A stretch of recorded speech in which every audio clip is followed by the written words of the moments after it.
Alors, bonjour tout le monde. À Montréal, il est midi, je crois, midi moins une peut-être. Alors, on va commencer doucement. Moi, je suis Renée Ouimet du Mouvement Santé mentale Québec. Je suis la directrice. Je vais vous présenter comment ça va fonctionner aujourd'hui. Je vais vous présenter nos deux conférencières. Et c'est vraiment un plaisir de voir toutes les personnes qui sont en ligne. Comme vous voyez, c'est un partenariat, ce webinaire-là, qui se fait avec Crise UQAM, et je souhaite vraiment de tout cœur remercier Crise UQAM qui travaille avec nous. C'est-à-dire nous, on travaille avec eux, on travaille ensemble déjà. C'est le 3e webinaire qu'on offre aujourd'hui avec Crise. Alors, ça me fait plaisir de vous présenter nos groupes membres. Le Mouvement Santé mentale Québec est un regroupement d'organismes communautaires dont le mandat est particulièrement la promotion et la prévention en santé mentale.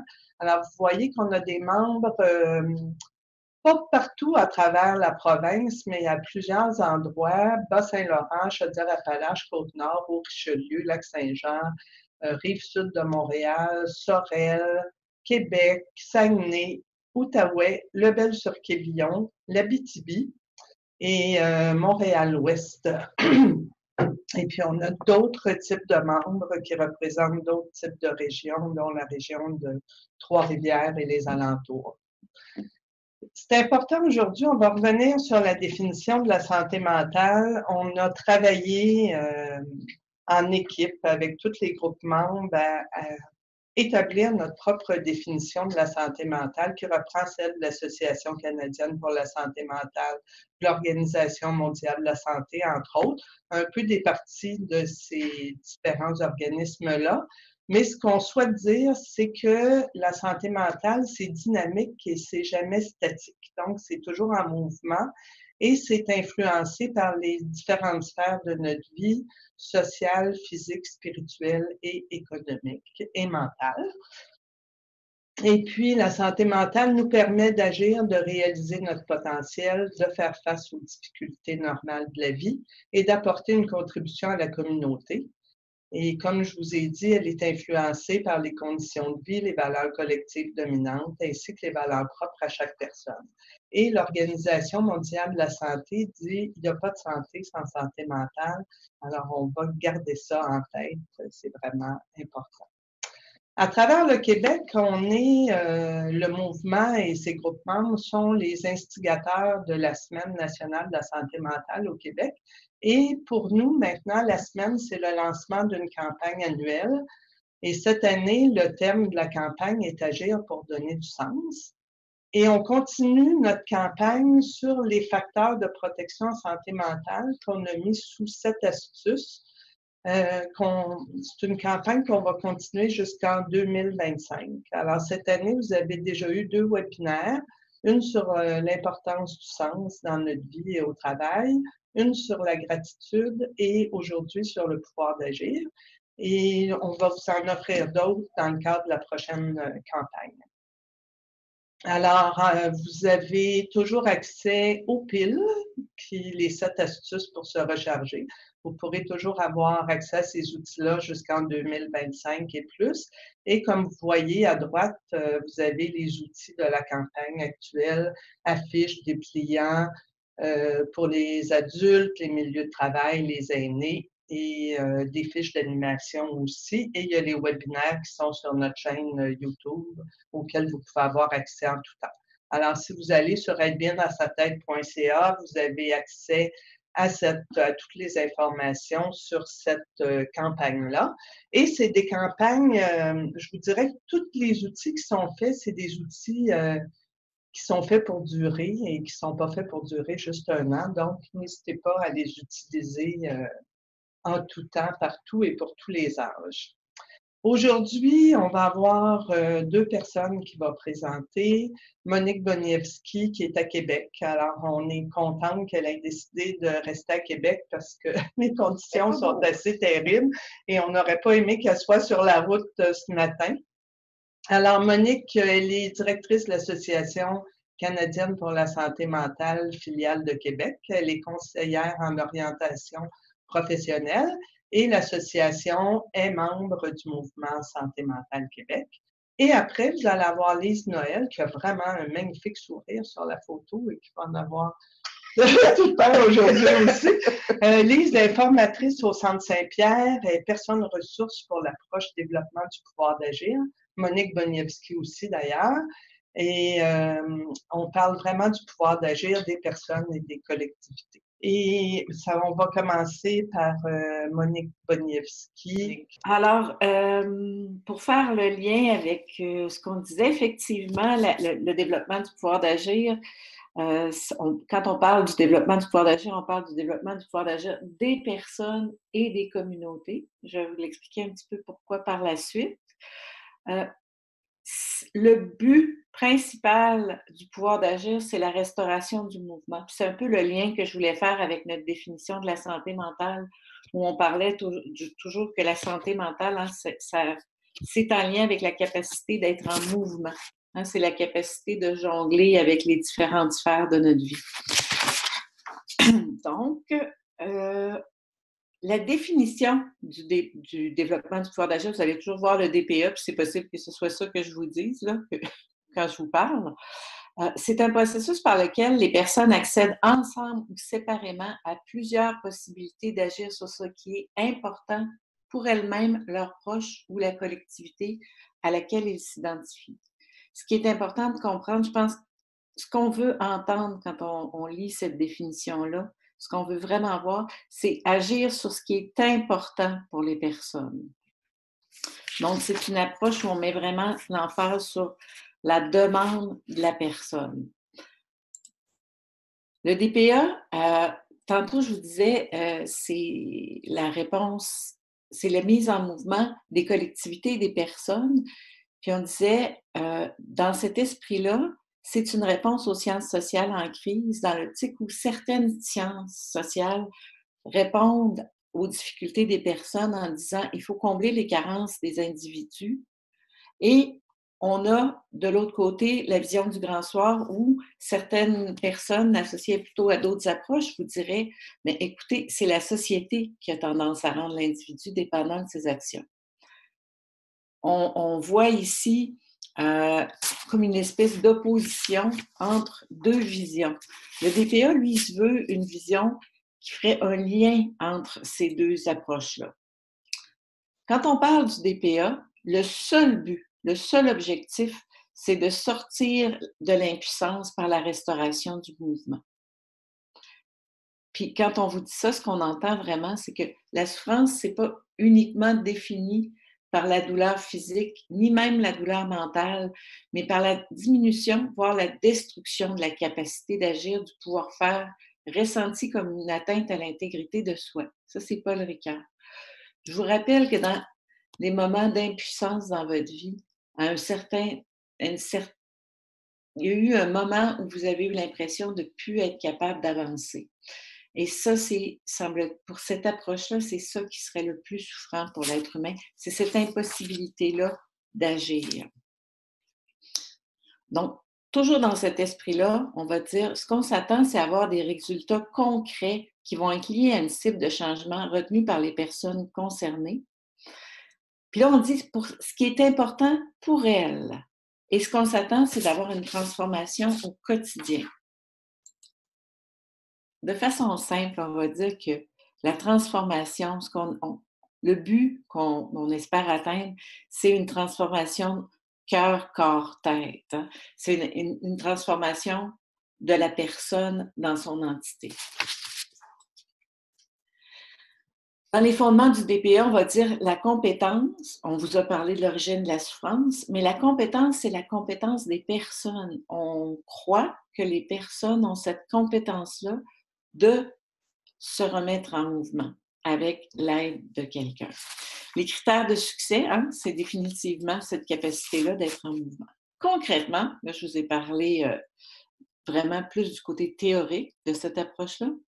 Concrètement, quand on fait l'expérience, parce que avant tout, c'est expérientiel, le développement du pouvoir d'agir, c'est qu'on va demander aux gens dans nos groupes de trouver un irritant récurrent. Un irritant récurrent est un aspect de la réalité quotidienne qu'on aimerait modifier une fois pour toutes, mais qui se manifeste plus ou moins régulièrement sans qu'on ait trouvé le moyen de s'en affranchir. Alors, vous pouvez penser à votre vie, à des choses qui se répètent, des choses face auxquelles vous sentez. Quand on dit que ça se répète, c'est là qu'on se sent impuissant. Hein. Donc, c'est des moments, des événements, des façons d'agir par rapport auxquels on se sent impuissant. C'est essentiel de toujours, dans l'approche du DPA, on va penser que les gens sont les experts de leur vie. Fait que c'est toujours important de valider avec la personne concernée parce que c'est elle qui est experte de sa réalité. On peut bien accompagner une personne même si on ne la connaît pas, car c'est la personne qui est devant nous qui a la connaissance. Donc, ce qui est important, c'est d'entendre la demande de la personne. Qu'est-ce qui, elle, la dérange? Qu'est-ce qui, elle, a besoin de changer? On disait dans notre cours, cela est un beau problème, mais avez-vous l'intention de le changer? Non. Donc, c'est vraiment le but de l'individu qu'on veut entendre. Oups, excusez-moi, ça m'arrive de revenir sur mes... donc, ce que je vous disais, c'est ce qu'on espère de la personne qui intervient en DPA, c'est d'être comme un jardinier. On se dit, le jardinier ne fait pas pousser les légumes, hein, les légumes poussent seuls, les individus sont capables par eux-mêmes, mais avec eux, on installe les conditions pour que ça puisse se produire. Puis, si on a installé des appuis, on les jette après parce qu'on considère que les individus sont capables par eux-mêmes de se développer, de changer et d'atteindre ce mouvement-là. Donc, ce qu'on se dit, c'est la réalité de la personne qui compte. Personne ne change les choses qui n'a pas besoin de changer. Hein? Donc, si pour vous, ce n'est pas un problème, clairement, vous n'allez pas vouloir le changer. Si le meilleur exemple, c'est, hein, on connaît tous des gens qui ont fumé longtemps, puis on leur a dit vous devriez arrêter de fumer, c'est pas bon pour votre santé. Personne ne va arrêter de fumer s'il n'y a pas l'intention de changer, puis il ne voit pas le besoin. Donc, c'est la personne qu'on aide qui doit être l'actrice, c'est elle seule qui sait ce qui est bon pour elle. C'est elle qui vient avec sa demande. Donc, les principaux acteurs doivent être la personne elle-même et les principaux acteurs autour d'elle doivent être consultés parce que c'est eux les experts de la situation. Une autre chose qu'on considère importante dans le DPA, c'est que même si une situation nous apparaît identique à une autre, elle pose un problème différent pour chacun qui la vit. Et ça nous met dans une position comme personne aidante où on change notre paradigme. C'est ça, on parlait tout le temps. Voilà une solution fort intéressante, mais à quelle demande correspond-elle? Alors, c'est une solution bien intéressante d'arrêter de fumer, mais si la personne, c'est pas ça son but, puis elle vient vous voir pour autre chose, ça ne fonctionnera pas. Au DPA, il est important de changer de posture. Hein?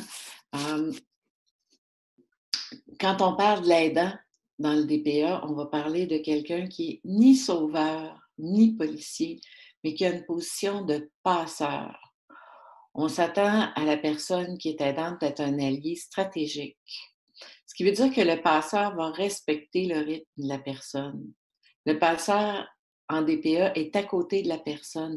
Et comme intervenant, on s'attend de lui à ce qu'il ne tire pas, à ce qu'il ne pousse pas, mais qu'il avance vraiment avec la personne et à côté d'elle. C'est-à-dire qu'on a vraiment plus une image de quelqu'un qui tient le flashlight, hein, puis qui éclaire le passage, et non quelqu'un qui pousse l'individu pour arriver à un endroit où il tire pour l'amener avec lui.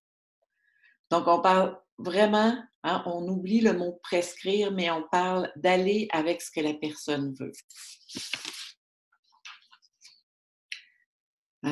C'est sûr que pour l'aidant, des fois, ça peut être difficile parce que ça nous amène à nous questionner sur nos compétences, hein. Si c'est pas moi l'expert, si c'est pas moi qui sais, à quoi je sers? Mais le rôle du professionnel en DPA est de démontrer aux personnes accompagnées qu'elles savent et qu'elles ont les solutions en eux. Vous allez dire, moi je lis ça, hein, puis je vous parle, puis en même temps je me dis: «Mais écoutez, on a entendu ça dans plusieurs approches, oui, mais ce qui est particulier à l'approche du DPA, puis on va le voir un petit peu plus loin, c'est que pour en arriver à cette position-là, à cette vision-là, on va avoir une méthode, claire et par étapes.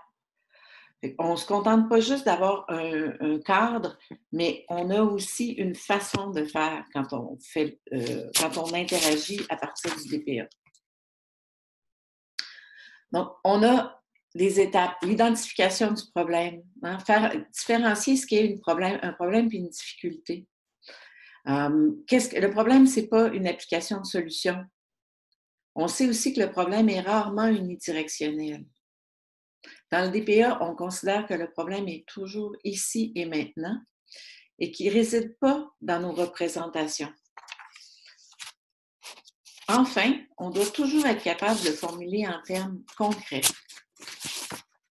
Donc, quand on parle d'identification du problème, la première condition de réussir une démarche de changement réside dans la nécessité d'avoir une idée claire et précise de ce qu'on veut changer. Donc, la définition du problème, c'est primordial dans l'approche du DPA et ça nous permet de trouver un ancrage, c'est-à-dire quelque chose qui est assez solide sur lequel la personne va être capable de s'appuyer pour vouloir changer puis pour entreprendre son changement. On va parler du premier pas, hein, mais concrètement, ce que ça veut dire, c'est à partir d'un irritant récurrent, on va en arriver à une situation où on va dire qu'est-ce qui est vraiment le problème? Hein? Dans ce qui vous dérange présentement, qu'est-ce qui vous pose réellement problème? Parce que parfois, il y a des choses qui nous irritent, mais le problème se trouve ailleurs. Fait qu'on on va partir de cet irritant-là toujours, puis on va définir avec précision ce qui va poser problème à la personne. Donc, la première question à se poser, c'est quel est le problème? Hein? Mon irritant récurrent, c'est, et c'est pas vrai, d'avoir un employé qui arrive toujours 5 minutes en retard. Hein? En quoi ça me pose problème? On ne peut pas répondre à la clientèle. Ça peut être un problème. Donc, à partir de ce qui nous irrite, on va aller chercher ce qui est vraiment la difficulté qui se cache en arrière de ça et sur lequel on pourrait avoir du pouvoir. Donc, c'est quelque chose qu'on peut changer, qui est possible à court, moyen ou long terme. Alors, je vous disais, un problème, ce n'est pas une difficulté. Une difficulté, c'est une condition qui ne peut être évitée ou modifiée par mon initiative. Par exemple, on disait le fait d'avoir perdu un être cher ou de vivre avec un handicap qui est peu réversible. Hein? Moi, mon père était aveugle. Alors, le handicap, c'est une chose, mais souvent, le problème, pendant une longue période, c'est qu'il n'était pas capable de lire le courrier. Donc, qu'est-ce qui est le problème à ce moment-là? Qu'est-ce qui lui pose problème dans cette situation précise-là? Donc, il faut différencier la difficulté, qui est une condition, le handicap, hein, être aveugle, avec le problème qui est « je ne suis pas capable de lire mon courrier ». En DPA, on passe beaucoup de temps pour s'assurer que le problème est formulé de façon à ce que ce soit une réalité tangible sur laquelle on ait du pouvoir. Le problème n'est pas dans l'application d'une solution. Hein? Souvent, les gens vont nous arriver avec leur solution. Je n'arrive pas à cesser de fumer ou je n'arrive pas à cesser de me chicaner avec mon conjoint. Ce qu'on veut, c'est trouver le vrai problème sur lequel on pourrait déjà entamer une démarche. Le problème est rarement unidirectionnel. Donc, on s'intéresse à ce qui pose problème Et puis, souvent, la situation en elle-même n'est pas un problème. C'est que cette situation-là va amener comme problème à la personne qui la vit. Donc, c'est toujours ici et maintenant. Hein? Les problèmes sont comme les instants, ils se présentent à nous un à la fois. On ne peut agir que sur la situation présente et sur un problème à la fois. Fait que, si je veux ouvrir, on dit, si je veux ouvrir la porte là-bas, je dois commencer par regarder mes pieds et faire des pas avant de tourner la poignée. Donc, c'est tout le chemin entre ici et le problème qui est là-bas. On va toujours aller chercher avec la personne le plus petit pas proximal. Hein? Regarder ses pieds et commencer à marcher. Le pas proximal, c'est donc identifier le problème le plus immédiat et aussi le pas qu'on est capable de faire, hein, qui est possible. Puis c'est important de ramener la définition du problème à des actions concrètes. Ça doit toujours être formulé dans le langage de la personne qui nous parle. Puis, c'est à partir de ça qu'on va être capable d'avoir une cible de changement et d'établir le premier pas, le pas proximal, ce qui se dit vraiment difficilement. C'est le premier pas qu'on est capable de faire en direction de cette cible de changement-là. Donc, pour terminer, le problème doit toujours être ciblé en termes concrets, hein, comme je vous disais. S'il s'agit d'une problématique assez large, comme lutter contre la pauvreté, la cible de changement doit être très concrète. Faire en sorte qu'aucun élève de la région ne commence sa journée sans avoir pris un bon petit déjeuner. Et puis je trouve que cette cible-là nous parle beaucoup à nous qui travaillons en santé mentale, puis avec lesquels on est souvent confrontés à des déterminants sociaux de la santé qui ont un impact là, sur les personnes. On se dit par où on commence ça? C'est de quelle façon on peut aborder des grandes difficultés comme ça? Fait que même si on a l'impression d'avoir plein de problèmes en même temps, le seul sur lequel on est capable de composer concrètement aujourd'hui, c'est celui qui nous empêche d'agir. Donc, c'est toujours ici et maintenant, puis on ne peut pas agir autrement qu'ici et maintenant. Bon, les besoins et la demande, bien, l'intervenant peut nommer des besoins, c'est sûr. Hein, la personne aurait besoin de soutien, la personne aurait besoin des besoins alimentaires, mais c'est la personne qui fait la demande. Puis, selon le DPA, puis ça, c'est ma phrase favorite, c'est « Tout enjeu est légitime du simple fait de son existence ». Donc, il ne faut pas déterminer le problème selon ce que nous, on perçoit, mais bien voir le problème concret qui se pose ici et maintenant. Par exemple, accompagner un proche aux prises avec le cancer et penser que ce qui lui arrive est terrible, alors que ce qui préoccupe la personne en ce moment, c'est pas tant son état psychologique que sa façon d'entretenir sa maison. Travailler avec une femme qui est en rupture puis se dire un divorce, c'est difficile, moi j'ai eu beaucoup de peine, mais que finalement, le problème de la personne, c'est comment est-ce que je vais être capable de me rendre à mon travail parce que finalement, j'ai plus de voiture. Pour continuer tout ça, pour vous permettre de concrétiser l'approche, je vais céder la parole à mon amie Lise Noël qui va vous parler du développement du pouvoir d'agir, mais en contexte de travail. Alors, je vous remercie. Lise, je te laisse la parole. Comme vous disiez, Monique, Lise va vous parler plus de la partie comment faire le lien entre le pouvoir d'agir et le travail.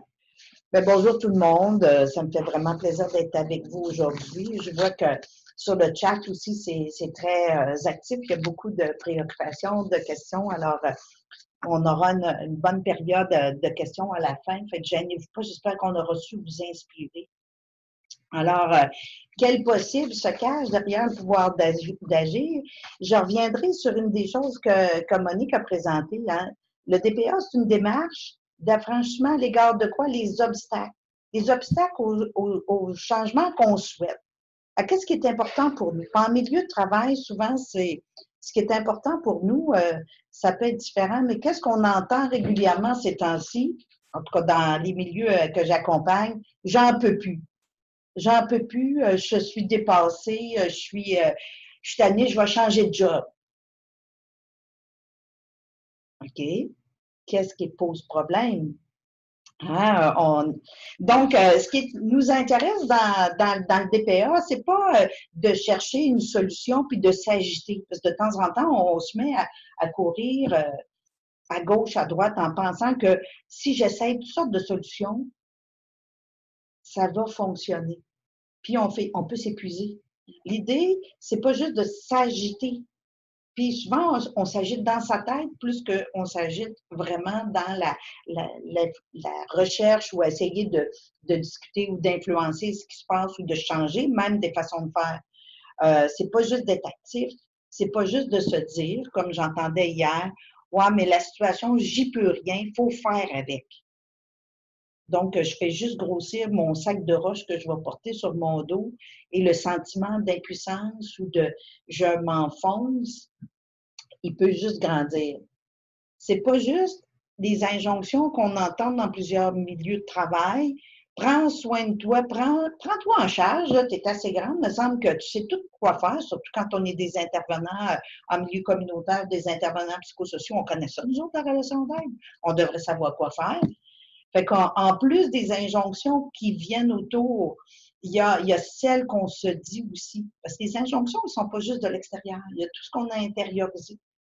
Donc, prends-toi en charge, tu es capable, tu sais comment ça marche. Puis, l'autre chose, c'est le devoir d'agir qui est aussi encore une injonction. Et ce qu'on cherche, c'est à sortir.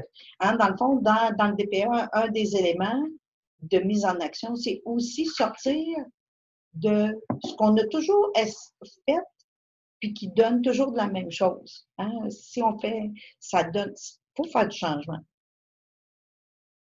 Une des idées qu'il y a derrière le DPA, puis ça, c'est une idée vraiment très intéressante, quand on pense aux 7 astuces, entre autres, on se disait, on veut passer à l'action, bien, commencer par se déposer. Puis dans le DPA, on dit souvent, c'est urgent d'attendre. Je peux bien m'agiter, mais c'est quoi le problème? Donc, avant de se mettre à s'agiter, ce qu'on va chercher, c'est à développer une réflexion sur les actions qu'on pourrait poser. Qu'est-ce qui pose problème? Parce que la solution est peut-être bien correcte, mais peut-être qu'on n'agit pas sur ce qui est vraiment dérangeant pour nous. Être en mesure d'agir, est-ce que j'ai les ressources personnelles pour pouvoir changer ce qui me dérange profondément? Est-ce que c'est juste moi? C'est la dynamique de mon milieu de travail ou si c'est quelque chose de structurel. Parce que dans nos organisations, des fois, on le voit, et c'est ce qui peut participer au découragement parfois, on change la couleur de cheveux du monde, on les déplace, on met des nouvelles personnes, puis c'est drôle, ça reproduit la même chose. Ah, ben là, on n'est plus en présence de problèmes individuels, mais il y a quelque chose d'ordre structurel. Dans le DPA, on va essayer de distinguer ces éléments-là parce qu'on peut agir sur un ou sur l'autre, mais qu'est-ce qui est possible pour moi maintenant, c'est peut-être ce qui est dans mon milieu. Renforcer la possibilité manifeste d'agir. Hein? Est-ce que je peux agir en cohérence avec mes aspirations? Qu'est-ce que je veux pour moi? Entre autres, dans le milieu de travail, il faut se demander, le travail, il représente quoi pour moi? Qu'est-ce qui fait, je pense entre autres à un intervenant qui me disait, Lise, là, je suis tellement écœurée, je me cherche une job. Hey, ça fait pas si longtemps que ça, tu es dans ton travail. Oui, mais je suis plus capable. Ah, plus capable de quoi? Ah, c'est mon boss, c'est toujours sur mon dos, blablabla. Puis, c'est désorganisé. OK? Qu'est-ce qui se passe pour de vrai? Donc, on a essayé de définir le problème et il me disait cette semaine, hey, sais-tu, les questions, ça m'a permis de voir qu'est-ce qui était important pour moi, c'était d'être proche de la clientèle. J'aime les personnes avec qui je travaille. J'aime mon travail. Fait que ça fait pas de sens de chercher un autre travail. Qu'est-ce qui me pose problème? Et j'ai réalisé qu'une chose que j'avais jamais tentée, puis qui était vraiment à ma portée, c'était de discuter ouvertement de la manière dont on m'encadrait. de la pression qu'on me mettait. Du fait qu'on me demandait à tout moment de faire plein de choses et que j'étais dispersée et que j'avais l'impression d'avoir aucune cohérence, aucune prise sur mon travail, pas de suite dans mes idées. Puis que je désorganisais pas juste moi, mais les personnes qui participent aux ateliers et les personnes qui sont avec moi. Ah, OK. Sur quoi je peux agir? Et j'ai fait quelque chose avec laquelle j'avais jamais pensé. Hein? Être en mesure d'agir. Je suis en mesure d'agir, c'était mon évaluation manuelle. Et là, j'ai pris mon courage à deux mains, puis j'en ai parlé avec mon patron et je lui ai demandé comment il percevait mon travail. Puisque l'image qu'il me renvoyait, c'était « t'es désorganisé, tu sais pas planifier ». Et là, j'ai raconté un peu comment, dans la journée, quand il vient me déranger à tout moment, qu'il me demande plein de choses et que je suis en train d'animer un atelier, peut-être que je peux avoir l'air désorganisée. Que l'image qui se faisait de moi n'était peut-être pas la bonne. Donc, j'ai pu recadrer. Il dit, ça fait descendre la pression. Il dit, finalement, ce qui me dérange, c'est pas mon milieu de travail, c'est la relation que j'entretenais puis la perception qu'on a. Qu'est-ce qui est important pour moi? C'est qu'on ait une perception juste de moi. Renforcer la capacité. Restaurer le mouvement. Hein? Juste cette activité-là, ce que ça a fait, c'est que ça l'a remis en mouvement et ça lui a donné le sentiment qu'il pouvait influencer quelque chose. Est-ce que ça a tout changé? Non, le directeur, il est encore là. Est-ce que lui-même s'est transformé de façon magique? Non. Mais il a placé une pierre qui construit une relation un peu différente. Est-ce qu'il va devoir continuer d'être vigilant? Oui. C'est pas magique.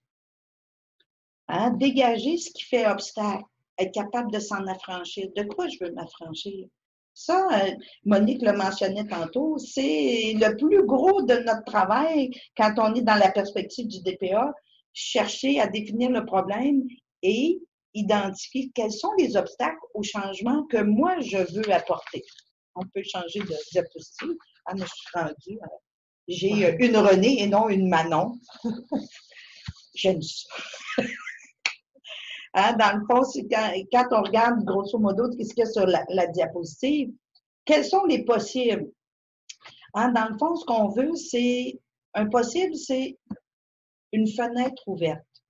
C'est quelque chose qui va me donner de l'air dans mon esprit pour être capable d'envisager un changement qui est significatif, dont je serai l'auteur. Ah, ça aussi, c'est quelque chose qui vient me donner de la prise. Je fais partie, je peux agir, donc il faut que je sois l'auteur.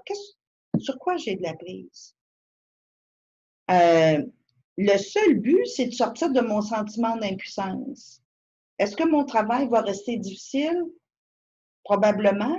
Les personnes avec qui je travaille sont dans des contextes et des situations qui sont complexes et qui peuvent représenter beaucoup de difficultés.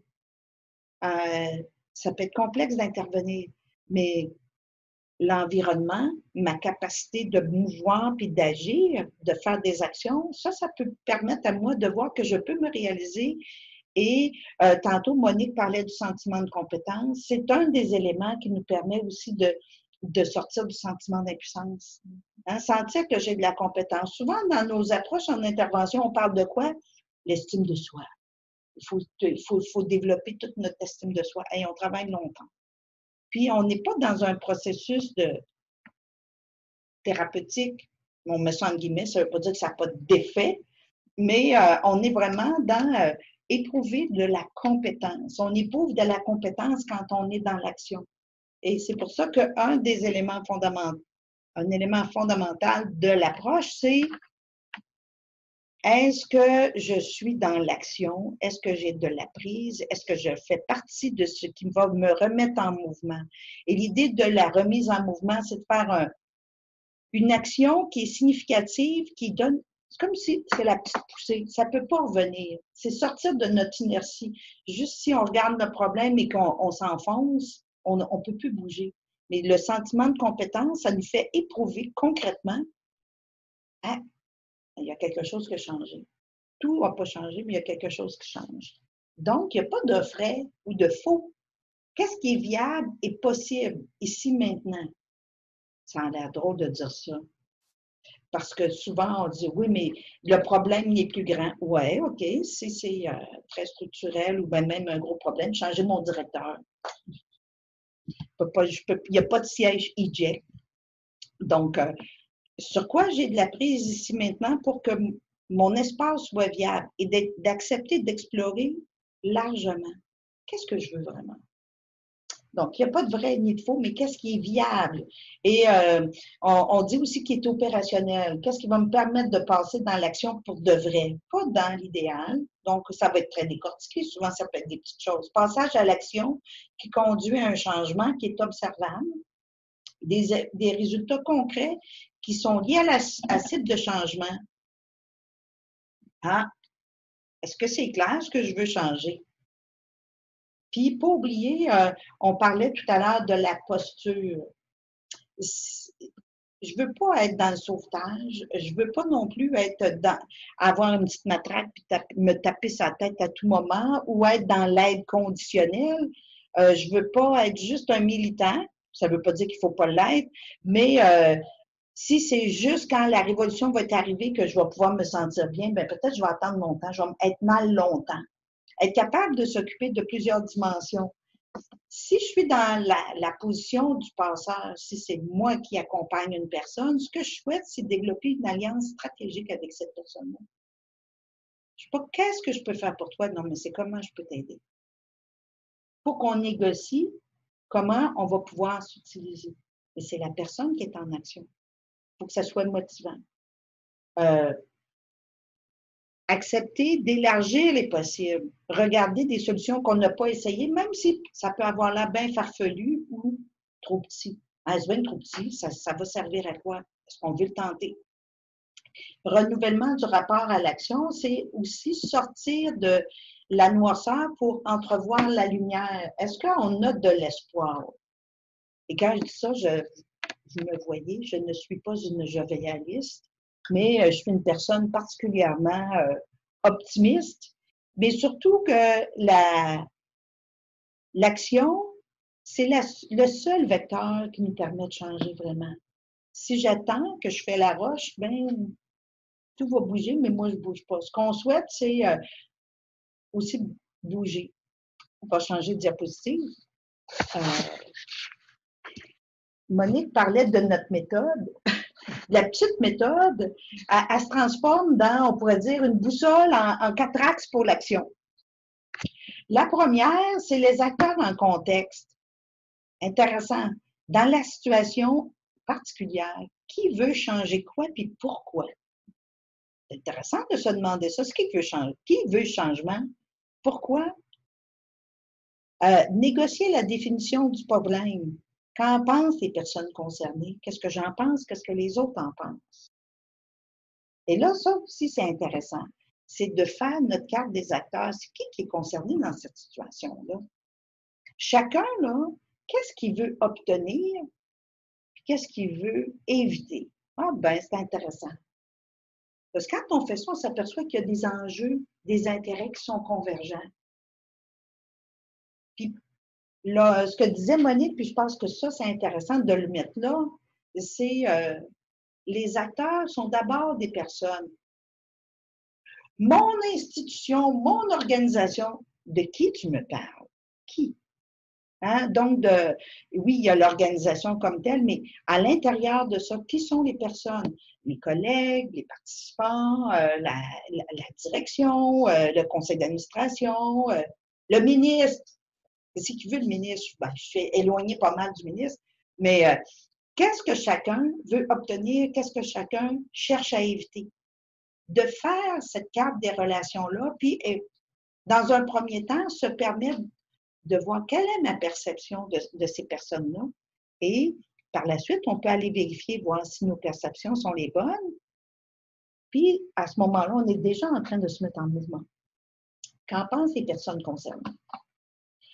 Prise en contexte d'application, qu'est-ce qui est possible, viable, ici, maintenant? Avec ce qui existe, qu'est-ce que c'est possible de faire? Ouais, mais avant, là, c'était bien mieux. Ouais, mais avant, on a tout essayé, là, il n'y a rien qui marche. Le passé, c'est une chose. Mais aujourd'hui, là, qu'est-ce qui est possible avec ce qui est là? Il y a peut-être quelque chose qu'on a essayé dans le passé puis qui n'a pas marché. Puis aujourd'hui, est-ce que tout bouge tout le temps? Est-ce qu'on pourrait essayer la même chose, mais en même temps sortir toujours la même chose? Est-ce qu'on peut tenter autre chose? Ah, ben ça ne marchera pas, le monde ne voudra pas, c'est sûr. Donc, essayez de voir, OK, pourquoi tu dis ça? On revient, hein, les acteurs concernés. Qu'est-ce qu'ils en pensent, ces personnes? Où elles se situent? Est-ce que c'est dans leur intérêt? Est-ce que c'est dans le mien? Dans ce qui est viable aussi, on va se poser, on va être dans l'autre diapositive après, les actions que j'ai, moi, à poser, est-ce que ça me motive? Ouais, pas mal d'ouvrages de faire ça. Est-ce que ça dans mon intérêt? Bien, c'est sûr. Changer de boss, c'est dans mon intérêt. Est-ce que tu as les ressources pour faire ton changement de boss? Hein, comment on va se situer par rapport à ça? Est-ce que tu as les moyens de faire ça? Ah non. OK. On revient en arrière. Hein, il y a une espèce de processus de va-et-vient. Est-ce que ça me motive? Est-ce que c'est dans mon intérêt? Est-ce que j'ai les ressources? Puis j'ai-tu le goût d'essayer quelque chose? Pour moi, ces éléments qui sont là nous amènent à voir bien, les actions que je tente, hein, puis là, c'est vraiment un processus de conscientisation aussi, c'est des actions que je tente. Est-ce que je peux apprendre quelque chose de ça? Qu'est-ce que j'ai appris sur moi, sur mon milieu? Quelles leçons j'en tire? Maintenant que j'ai fait ça, est-ce que je suis prête à tenter autre chose? Qu'est-ce que les acteurs souhaitent obtenir? Qu'est-ce qu'ils cherchent à éviter? Hein? La nature du changement souhaité. Qui porte la volonté du changement ou du statu quo? Ça, c'est intéressant aussi. Peut-être, moi, je parle bien du changement, là, mais finalement, je veux pas que les affaires bougent vraiment parce que c'est dérangeant. Moi aussi, je vais être obligée de faire autrement. Moi, OK. Qui dans notre situation? Quels seraient les résultats considérés comme un succès? Ah, bien, on arrête de sortir de juste l'idéalisation pour dire, je vais être satisfaite quand il va s'être passé quoi? Qu'est-ce que je vais considérer comme un échec? Et peut-être, là, ça va ouais, ben, peut-être, dans le fond, l'obstacle duquel il faut que je m'affranchisse, c'est peut-être pas celui que je pense. L'obstacle dont lequel il faut que je m'affranchisse, peut-être, c'est ma peur de l'échec. Ah, bon, mais je veux pas regarder ça, mais c'est parce que je veux que ça change. Qu'est-ce qui fait obstacle à mon changement et à mon sentiment d'impuissance? C'est intéressant. Donc, c'est très concret, hein? C'est pas juste philosophique, notre affaire. Qui doit changer? C'est rarement juste une personne, hein? Le système bouge. Quel contexte de changement, dans quel contexte ça s'inscrit? Ça, c'est très important d'examiner le contexte dans lequel on est pour pouvoir être dans le présent. Yeah, merci beaucoup. Qu'en pensent les personnes concernées? Les mieux placés, Monique le disait tantôt, les mieux placés pour définir la spécificité du problème, c'est ceux qui sont dans la situation, parce qu'ils ont l'expertise, l'expérience. 5 minutes? Parfait. Hein, je pensais que ça serait trop long, pas assez long, mais c'est bon. La solution mise au point, appliquée de manière unilatérale, elle va produire peu ou pas d'effets recherchés. Il ne faut pas que la solution elle vienne juste de l'extérieur. Il faut que moi, je participe, puis il faut que je l'adapte, puis ça va changer. Puis peut-être en cours de route, je me dis, ben finalement, il n'y a plus de problème. Ah, c'est possible que je percevais quelque chose comme un obstacle, puis que maintenant, ça ne l'est pas. Mes petites questions magiques. As-tu envie de tenter quelque chose? Est-ce que c'est dans ton intérêt? As-tu les ressources nécessaires? As-tu l'énergie? Je peux apprendre à pêcher. J'aime bien la petite idée que le Bossé a développée dans son livre. On peut apprendre à pêcher. C'est bien le fun. Est-ce que je suis capable de me rendre au lac? Je connais-tu le chemin? J'ai-tu les moyens de m'y rendre? Puis dans le lac que je vais aller, y en a-tu du poisson? Donc, comment je vais faire pour m'assurer de l'ensemble des étapes pour vraiment me mettre en action? Alors, prochaine diapositive, je pense qu'on a fini. Ah! Qu'est-ce qui est viable ici maintenant? Qu'est-ce que je peux faire concrètement? Qu'est-ce qui peut être tenté? Puis définir l'espace des possibles. C'est le PPP, je l'ai mis entre guillemets parce que ça peut nous faire penser à autre chose. Hein? Ce n'est pas des partenariats publics-privés, c'est le prochain proximal. Pour ça, je l'ai mis, c'est un beau petit aide-mémoire.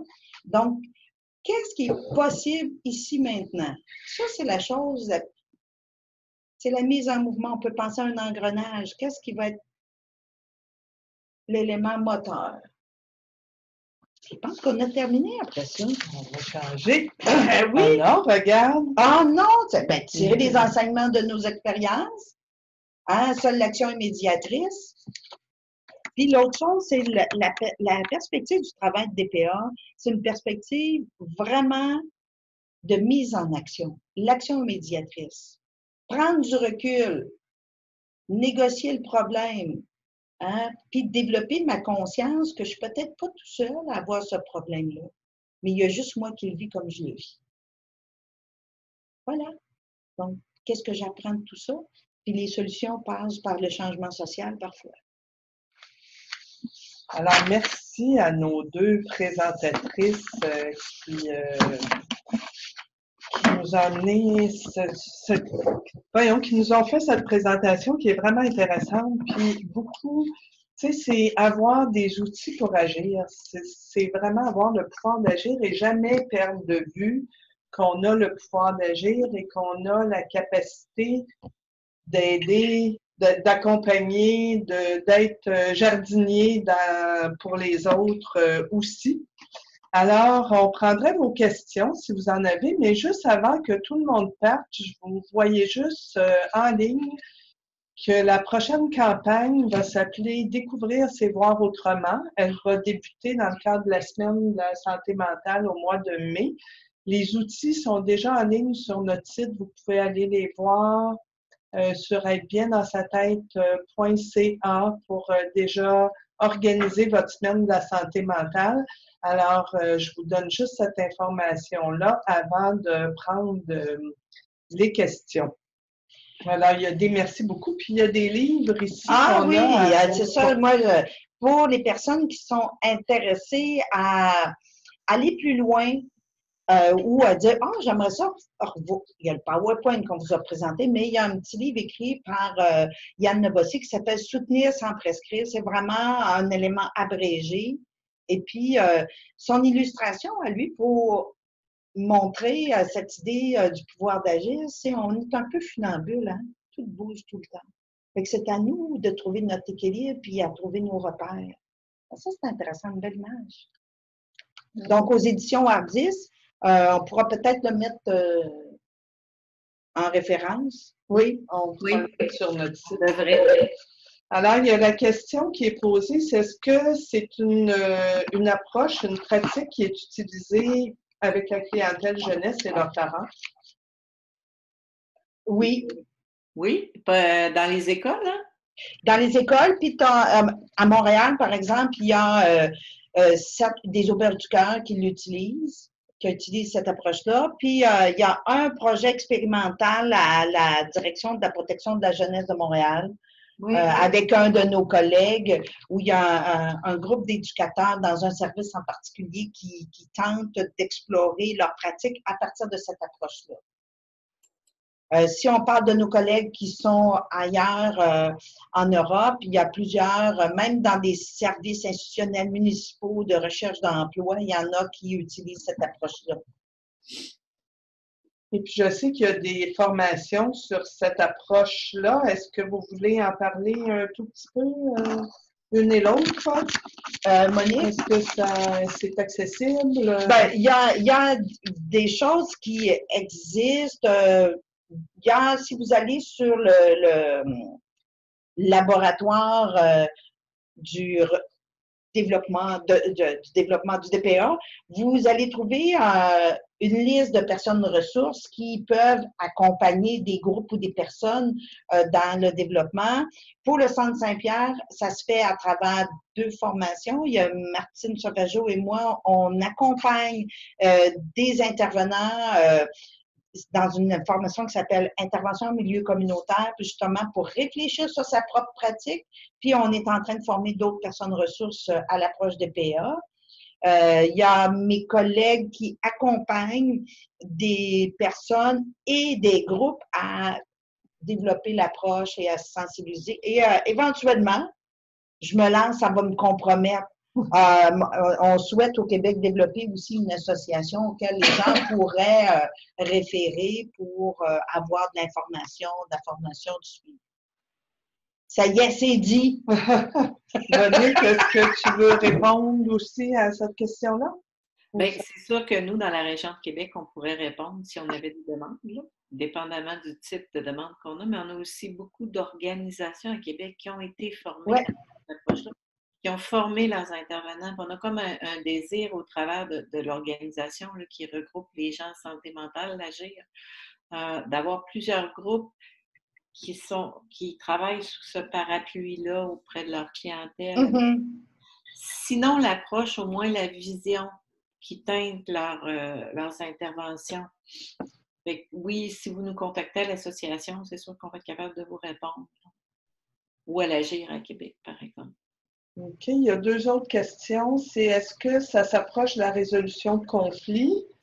Et puis l'autre, c'était, dans le fond, si les personnes veulent savoir, je vais répondre à la question, puis on va revenir à la résolution du conflit. Si les personnes veulent savoir qui est formateur au Québec, ils vont sur le site. Ils peuvent aller sur le site Aide-moi Monique, j'oublie toujours sur le site du laboratoire.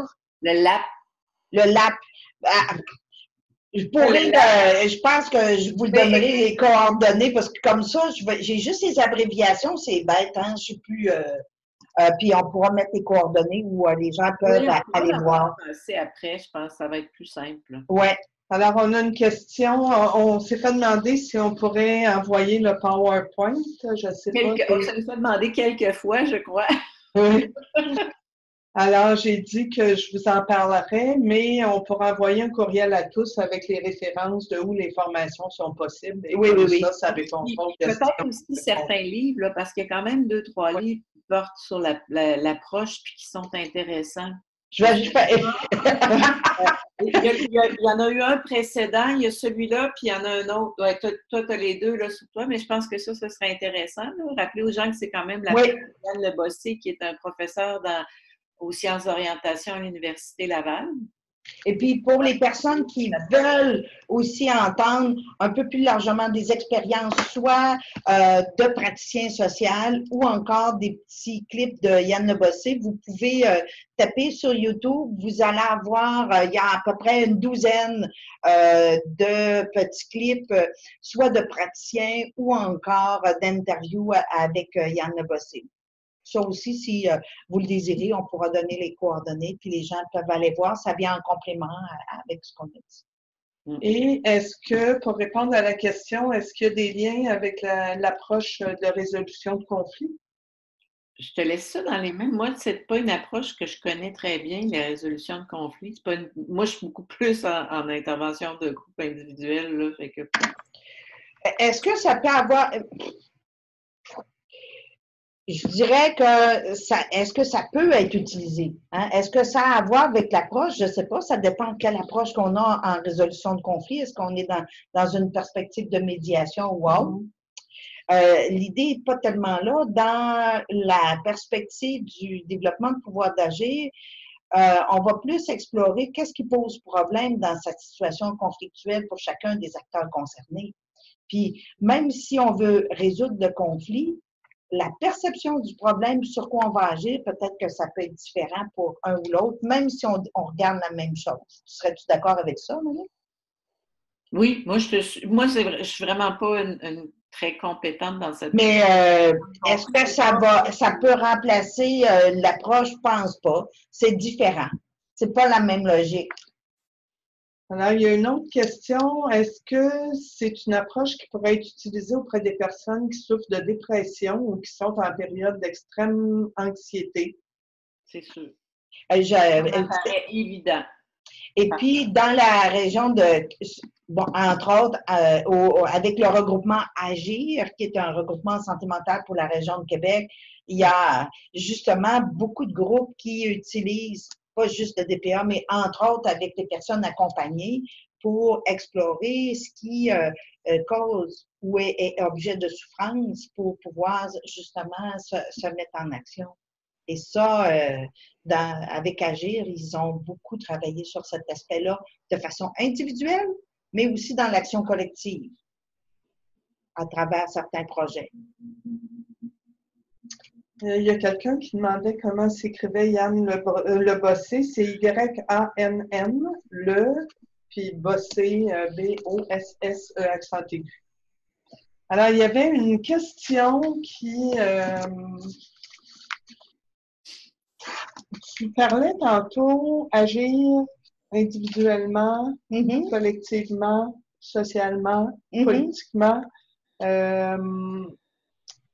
Est-ce que tu considères que dans cette pratique-là, le pouvoir d'agir, déjà d'être dans l'action, ça peut influencer tout notre environnement? Oui, parce que c'est la mise en mouvement. À partir du moment où on veut changer les choses et qu'on se met dans l'action, pas juste dans la réflexion ou dans ériger un monde idéal, hein, c'est notre hypothèse du grand soir, ben oui, ça a déjà une influence. Il y a quelque chose de très dynamique.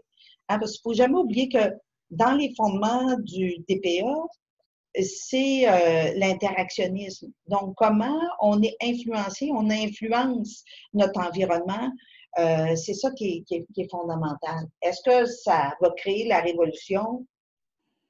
Peut-être pas, mais peut-être ça va amener plusieurs personnes à avoir le goût de le faire ensemble. Monique, il y a une question, je ne sais pas si tu as le goût de répondre à celle-là. Cette approche serait-elle bonne pour traiter l'anxiété de performance? Ça me paraît que oui, mais tu comprends? Il n'y a rien de magique. Il faut l'adapter. Si on part du principe qu'on travaille avec la demande des personnes pour établir une cible de changement, on peut utiliser ça dans plusieurs situations. Mais ça n'enlève pas les compétences des intervenants. Moi, en fait, j'aurais envie de dire, tout le long que j'ai suivi ça, j'avais des fois envie de dire aux personnes, oui, mais vous avez déjà beaucoup de compétences comme intervenant. Vous avez déjà beaucoup de connaissances. Fait que le DPA, il vient comme encadrer, s'ajouter, donner une perspective différente. Donner comme... C'est plus qu'un cadre. Hein, c'est vraiment dire des étapes qui sont peut-être pas nécessairement en ordre, mais donner des étapes sur la façon, puis définitivement une perspective. Ça veut dire qu'on va travailler sur l'anxiété que la personne nous présente, en opposition avec la façon dont nous, on a décidé que l'anxiété, ça devait se traiter. T'sais, mais ça n'enlève pas nos qualités d'intervenant. Je ne sais pas si ça répond. Je ne sais pas si ça a du sens, là, mais pour moi, oui, ça s'applique, c'est sûr. Puis ce que ça viendrait changer, surtout, c'est la posture que j'ai comme intervenante par rapport à la personne que je souhaite accompagner. Il y a quelque chose qui est, pour faire une référence, vous connaissez peut-être Saint-Arnaud, dans la perspective de l'alliance stratégique avec la personne accompagnée. Donc, c'est quoi sa demande? Je peux, moi, avoir ma belle lunette puis dire, oh, j'ai diagnostiqué telle affaire. Je peux avoir ça derrière, je peux me servir de mon expertise, de mon expérience professionnelle pour soutenir le questionnement de la personne. Mais c'est elle qui va définir le problème et elle va agir sur qu'est-ce qui est important pour elle. Donc, on est dans un renversement de posture professionnelle. Ça, c'est sûr. Mais ça n'empêche pas. Puis, tout le long que... Bon, on a été formés par Yann Le Bossé. Il nous disait toujours, oubliez pas ce que vous faites déjà. Ayez un regard critique. Il y a un changement de posture professionnelle, c'est sûr, dans l'accompagnement. Puis, là où ça peut t'aider, aidant, je trouve, pour nous, les accompagnateurs, les intervenants psychosociaux, les praticiens du social, c'est se questionner sur notre posture. Est-ce qu'on est des sauveurs? Ce qui nous fait souffrir, souvent, c'est ça. Où on se trouve dans une position où on veut donner de l'aide, mais conditionnellement, puis on a notre petit bâton pour taper sans tête, ou encore on est des militants. Ça ne veut pas dire que tout ça en soi, c'est mauvais. Est-ce que je suis consciente de ce que je fais? Mais le changement de posture qu'on souhaite, c'est d'être dans une posture d'accompagnateur, donc de faire alliance, d'être centré sur ce qui est possible, puis d'être dans le mouvement, pas juste dans les hypothèses. Et ça se peut quand j'accompagne quelqu'un d'une rencontre à l'autre, même si on a convenu d'un plan d'action ensemble, quand elle va revenir, la personne me voit. Ce qui est important pour elle, c'est peut-être autre chose parce que ça a déjà bougé. Moi, j'ai déjà assez de souplesse pour m'adapter. Je trouve que c'est là que ça vient nous questionner comme personnes qui accompagnons d'autres personnes. Eh bien, la prochaine question est un peu en lien avec ta réponse. Je me demande comment pouvons-nous créer une alliance de confiance avec notre héritant si la personne ne démontre pas d'intérêt ou de changement ou de modifier son comportement. À quel point nous, en tant qu'intervenants, pouvons-nous aller vers l'avant sans s'épuiser mentalement? Je trouve que la question vient vraiment avec votre, Qui veut quel changement? Votre approche. Ouais. Qui veut quel changement? Fait que souvent, comme intervenant, on veut plus. On veut plus, puis c'est ce qu'on veut. Oui, puis je pense, entre autres, il y avait un intervenant qui était dans notre groupe l'année dernière, dans une maison, une auberge du cœur. Il me dit, les jeunes, ils se mobilisent pas pour leur plan d'action, puis tout ça. Puis je disais, qu'est-ce qu'il veut, ce jeune-là, qui était peut-être dans la rue, peut-être dans une situation instable? Ce qu'il veut obtenir, là, pour lui, quand il arrive dans l'auberge du cœur, il se dépose. Son but à lui, là, à court terme, est atteint. Je suis dans une place où j'ai 2 ans pour être là, je me dépose. Toi, du côté de l'intervention, il arrive, tu dis, hey, je sais, moi, 2 ans, ça passe vite, il faut qu'il se mette en action, il ne se mobilise pas, je suis toujours en train de pousser. Ah oui, mais lui, son objectif, il est atteint. Comment je vais faire alliance avec ce jeune-là pour dire, maintenant, là, qu'est-ce que tu veux, toi? C'est quoi ton projet de vie? Moi, comment je peux t'aider à accomplir ça? Et je sais que 2 ans, là, c'est vite passé. Il faut se mobiliser. Mais s'il n'est pas motivé, si ça ne vient pas de quelque chose qui est important pour lui, toi, tu deviens un obstacle, par exemple. Ça aussi. Fait que, qu'est-ce qui fait qu'il ne se mobilise pas? Peut-être que son objectif est atteint. On peut en définir d'autres après, mais c'est notre posture. Ça, c'est intéressant. Mais moi, j'aimerais ça ajouter aussi que parfois, on n'entend pas la demande. Oui. Et ça, c'est intéressant parce que parfois, il y a des demandes, mais on ne les entend pas. On est centré sur notre devoir d'intervenant. Et c'est important parce que je me dis, la plupart des gens ont une demande, la plupart des gens ont quelque chose qu'ils aimeraient changer, développer, améliorer. Je prends le mot que tu veux, il y a quelque chose.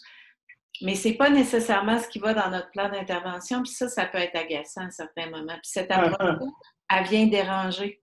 Elle dérange quand tu travailles dans certains milieux, ça devient très dérangeant que de te faire dire oui, mais la personne qui se présente, c'est ce qu'elle demande auquel il faut faire attention. Et non ce que nous, on a dans notre plan.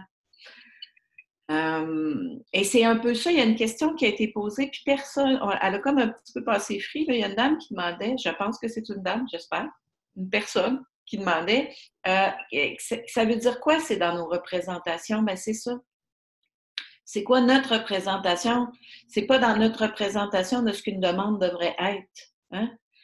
Un jeune devrait vouloir se mobiliser, puis il devrait... un jeune, ou peu importe, devrait, quand il vient chez nous, vouloir telle chose. Ça se peut que ce ne soit pas ça qu'il veut. Ça se peut qu'on ne soit pas à la bonne place. Mais ça se peut aussi qu'on n'entende pas. Mm-hmm.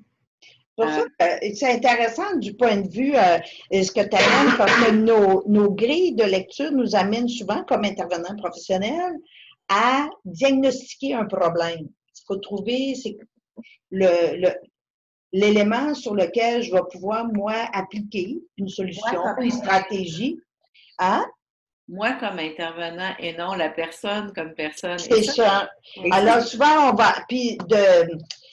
j'ai identifié ses besoins. C'est possible parce que j'ai de l'expérience. Mais c'est important pour elle. Ça se peut que ce soit pas la même chose. Mais tu comprends?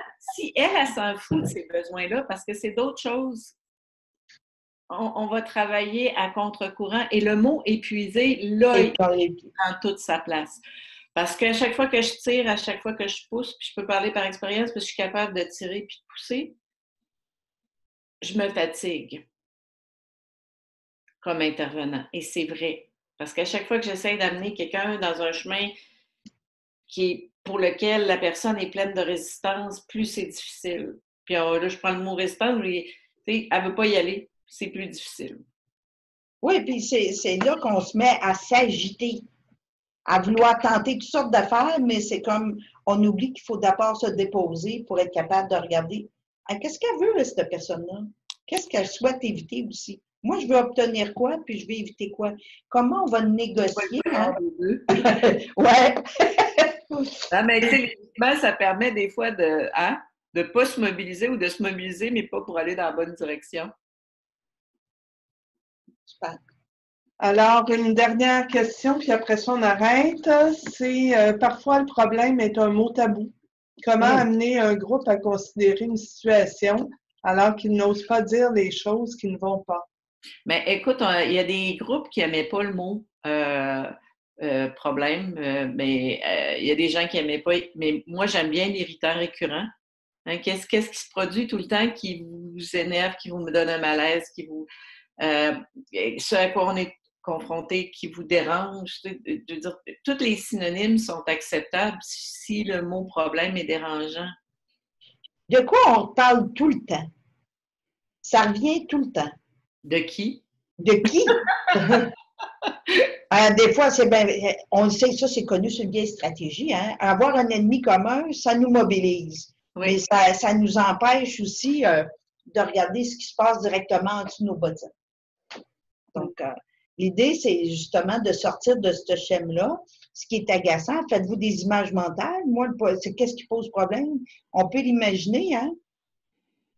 Il y a des moustiques qui viennent m'attaquer tout le temps. Je me mets du push-push, puis il revient. Ben, c'est ça un irritant récurrent. Il y a peut-être quelque chose de plus fondamental qu'il faut que je fasse que ce que j'ai déjà essayé, puisque ça ne marche pas. Puis que ça me dérange. Puis que ça me dérange. Ça me dérange, les moustiques. Il faut toujours se rappeler. Moi, ça me dérange, les moustiques. Toi, ça ne te dérange pas. Ça ne sert à rien d'en mettre de l'anti-moustique. C'est toujours ça. Eh bien, mesdames, je vous remercie beaucoup. Vous avez suscité beaucoup d'intérêt. Il y a beaucoup de messages qui disaient merci, merci, merci, merci. Alors, merci à vous d'avoir été là. Le prochain rendez-vous pour les webinaires va être en avril et ça va être en lien avec les forces, nos forces, comment découvrir nos forces et aider les autres à découvrir les leurs. Ça va aller dans ce sens-là. Elle n'est pas complètement définie, mais en tout cas, c'est une belle suite à aujourd'hui. C'est une belle suite à aujourd'hui. Mettons que nos 3 conférences, nos 3 webinaires ont été des belles suites l'une après l'autre et je crois qu'on va avoir une belle bibliothèque de webinaires sur notre site. Alors, bonjour tout le monde. Venez sur le site voir les outils de la prochaine campagne, découvrir, c'est voir autrement.